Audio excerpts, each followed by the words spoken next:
Sudah beberapa hari Indria mengikuti suaminya kerja. Mereka selalu melewati setiap harinya dengan kemesraan dan kebahagiaan. Seminggu lagi adalah pernikahan Miftah dan Laili. Indria masih kebingungan mau memberi hadiah apa. Dia mencari-cari ide tetapi masih belum menemukan apa yang cocok untuk temannya. Yongki yang sedang sibuk bekerja menjadi cemas melihat istrinya yang terlihat gusar. Dia segera menghampiri istrinya.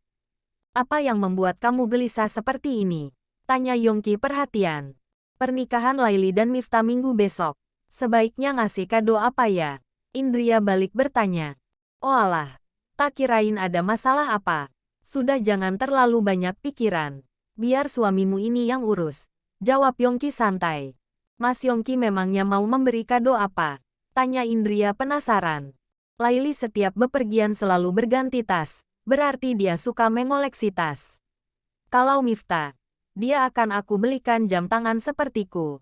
Hanya beda warna saja," ucap Yongki. Indria menurut saja. Dia yakin jika pilihan suaminya yang terbaik. "Sekarang tenangkan dirimu, jangan banyak pikiran. Semua sudah aku atur. Besok kamu tinggal bersiap-siap saja," timpal Yongki. Indria akhirnya merasa lega. Dia memeluk suaminya yang selalu bisa diandalkan. Yongki membalas pelukan istrinya.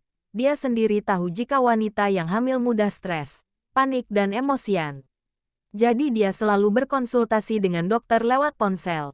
Dia selalu ingin memberikan yang terbaik untuk istri dan anak yang masih di dalam kandungan. "Mas, aku ingin batagor," bisik Indria. Yongki tertawa. Dia ingat jika 1 jam yang lalu istrinya makan nasi kuning. "Baiklah, kamu berbaring di sofa dulu sambil nonton televisi. Masih mau apa lagi? Jus atau cemilan yang lainnya?" tanya Yongki memastikan. Jus alpukat, keripik singkong rasa, balado dan martabak telur," jawab Indria riang. Yongki tersenyum geli, karena nafsu makan istrinya sangat banyak. Yongki mencium kening Indria, kemudian kembali ke meja kerjanya. Tak lupa dia langsung menelpon karyawannya untuk membeli pesanan istri tercinta. Tidak lama kemudian pesanan makanan datang. Indria langsung mencicipinya dan ternyata sesuai di lidahnya. "Enak tidak?" tanya Yongki. "Tentu saja enak," jawab Indria. "Makanlah yang banyak, biar kenyang dan tidak rewel lagi," bujuk Yongki. "Mas," pekik Indria tidak terima dikatakan rewel oleh suaminya. Yongki tertawa. Tetapi istrinya jika lapar memang rewel. Tidak peduli itu malam, Yongki akan mengusahakan apapun yang istrinya inginkan.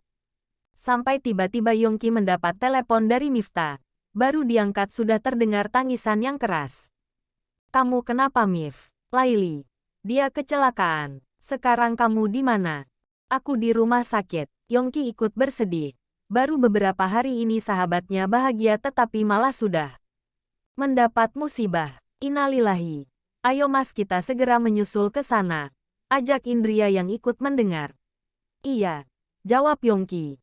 Sesampainya di rumah sakit sudah ada banyak orang. Bahkan Gozali dan Fatimah juga berada di sana. "Mif, bagaimana kabar calon istrimu?" tanya Yongki ikut gemetar. Tidak bisa membayangkan jika itu terjadi padanya. Miftah geleng-geleng kepala. Kemudian dokter keluar sambil menunduk menyampaikan bela sungkawa. Innalillahi. Miftah berlari, memeluk jasad Laili yang sudah ditutupi kain kafan. Yongki terus berusaha membujuk sahabatnya untuk kuat dan tabah. Indria ikut merinding dan menangis. Padahal baru kemarin dia bertemu dengan Laili juga. "Umi, bagaimana Laili bisa kecelakaan?" tanya Indria. "Motornya tertabrak mobil. Dan luka kepalanya parah tidak bisa tertolong lagi," jawab. Fatimah memeluk Indria. Maut merupakan rahasia Allah. Tapi perpisahan dengan orang yang dicintai lebih menyakitkan. Gumam Indria menangis pilu. Setelah jenazah Laili disolati, langsung dimakamkan di pemakaman umum. Indria dilarang ikut sebab memiliki hati yang rapuh. Akhirnya Indria ikut pulang bersama uminya. Sedangkan Yongki dan Gozali menemani Miftah ke pemakaman. Awalnya Miftah bisa tegar, tetapi setelah yang mengantar jenazah sudah pada pulang dia mulai menangis. "Nak, ikhlaskan biar calon istrimu tenang," bujuk Gozali. Miftah hanya menangis, dan tidak menanggapi nasihat dari semuanya termasuk Yongki. "Mif, ayo pulang. Hari sudah sore dan mau hujan," Ajak Yongki. Iya, jawab Miftah. Di dalam mobil Miftah merenung, kemudian menangis dan memukul dadanya sendiri. Hentikan Mif, jangan siksa dirimu seperti itu. Sergah Yongki. Teori itu mudah, sabar, tabah, tapi yang menjalaninya itu sulit. Aku tidak butuh semua ucapan itu. Aku hanya ingin Laili hidup lagi. Kenapa? Kenapa setiap yang aku cintai selalu pergi meninggalkan aku? Teriak Miftah. Istighfar. Miftah, kamu adalah lelaki hebat yang kuat. Jadi jangan rapuh, bentak Yongki. Kamu selalu beruntung Yongki. Hidupmu sangat sempurna. Kamu tidak tahu bagaimana rasanya ditinggalkan orang yang dicintai. Jika kamu di posisiku belum tentu kamu akan kuat. Balas Miftah pilu. Yongki terdiam. Memang tidak akan mudah menjalaninya. Yongki sendiri tidak akan sanggup sekedar membayangkan bagaimana jika ditinggal Indria. Dosa aku apa Yongki? Kenapa aku selalu ditinggalkan oleh orang yang aku cintai? Apakah di masa lalu aku berbuat dosa yang sehingga kini aku terus menuai karma? Pekik Miftah frustasi. Ini ujian. Agar bisa menaikkan pangkat kamu. Aku yakin kamu bisa melaluinya. Support Yongki sudah tidak bisa berkata-kata lagi. Akhirnya Yongki sampai juga mengantarkan Miftah ke rumah. Kamu sebaiknya istirahat dulu Mif. Jika butuh apa-apa bisa bilang padaku. Bujuk Yongki. Aku bosan jadi orang baik Yong. Aku sudah lelah. Gumam Miftah masuk ke rumah dengan tatapan kosong. Yongki mengantar Miftah sampai ke dalam rumah. Yongki cemas juga dengan kondisi mental sahabatnya. Setelah memastikan Miftah tiduran di sofa, Yongki berpamitan pulang. Miftah menatap kepergian Yongki dari dalam rumah. Dia sangat iri karena sejak dulu kehidupan Yongki selalu beruntung. Bahkan tanpa bersusah payah bisa mendapatkan indria yang berkilau seperti berlian. Sedangkan dia, Miftah mulai membandingkan dirinya dengan Yongki. Ah! Teriak Miftah sakit kepala. Miftah membuka lemari. Masih ada sisa koleksi bir milik ayahnya. Miftah kemudian meminumnya seteguk demi seteguk. Aku ingin berubah.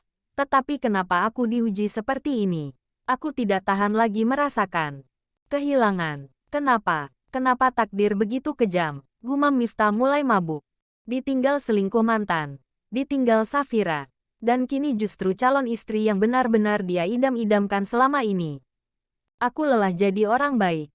Aku lelah jadi orang baik. Gumam Miftah terus meneguk minuman keras di hadapannya langsung dari botol. Ponsel miliknya terus berbunyi. Rupanya ada panggilan dari nomor yang tidak dikenal. Siapa? Aku Safira. Turut berduka cita ya Kak. Jika menelpon untuk berkata seperti itu lebih baik tidak usah saja. Tunggu. Apakah ijazah ada di tangan Kak Miftah yang asli? Iya. Kamu ambil saja sendiri di rumah aku. Aku kirimkan alamatnya sekarang. Setengah mabuk, Miftah tertawa dan meminum lagi alkoholnya sampai satu botol habis.